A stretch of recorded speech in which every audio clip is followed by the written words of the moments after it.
क्यों दिया माता पार्वती ने गौ माता को जूठन खाने का श्राप। तीज का दिन था और माता पार्वती ने तीज का व्रत रखा था, लेकिन जब पार्वती माता के व्रत खुलने का समय हुआ तब भगवान शिव को उनके साथ थोड़ी सी हंसी ठिठोली करने का मन हुआ और माता पार्वती को चिढ़ाने के लिए कहीं छिप गए।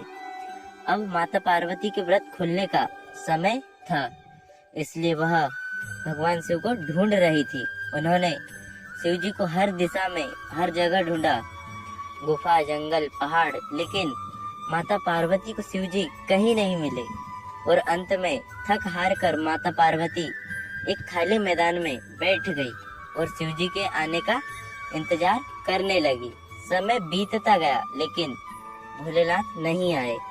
फिर माता पार्वती ने सोचा कि भगवान शिव तो समग्र सृष्टि के नाथ है, उन्हें कहाँ क्या हो रहा है सब पता होता है और ऐसे में वह पार्वती माँ को पूजा करते हुए भी जरूर देख लेंगे और अपने आप ही प्रकट हो जाएंगे।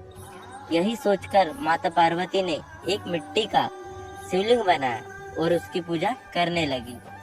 और जैसा कि पार्वती माता ने सोचा था वैसे ही भगवान शिव यह सब कुछ अदृश्य होकर देख रहे थे और मन ही मन मुस्कुरा रहे थे।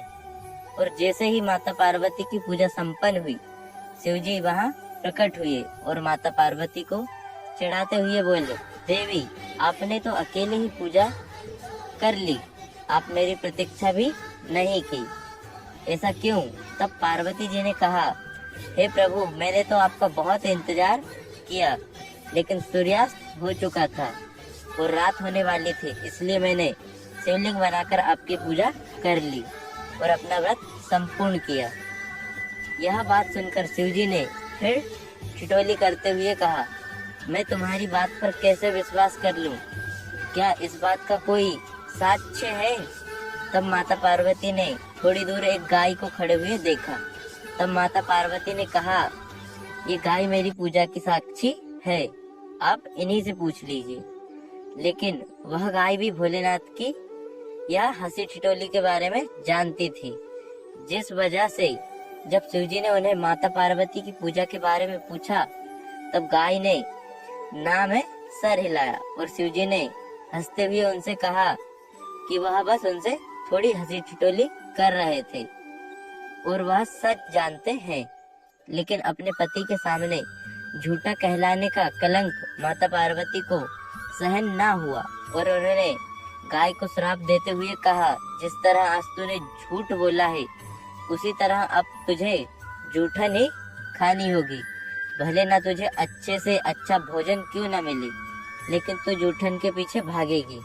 यह सुनकर गौ माता बहुत ही दुखी हुई और तब शिवजी ने माता पार्वती को बताया कि उस गाय ने मेरे कहने पर ही झूठ बोला था और उसका इसमें कोई दोष नहीं है। यह बात सुनकर माता पार्वती को अपने श्राप पर बहुत दुख हुआ और उन्होंने गौ माता को यह आशीर्वाद दिया कि वह दिव्य जन्मा है और उनके सभी गुण जैसे हैं वैसे ही रहेंगे, लेकिन उनका दिया गया श्राप अब नहीं टल सकता।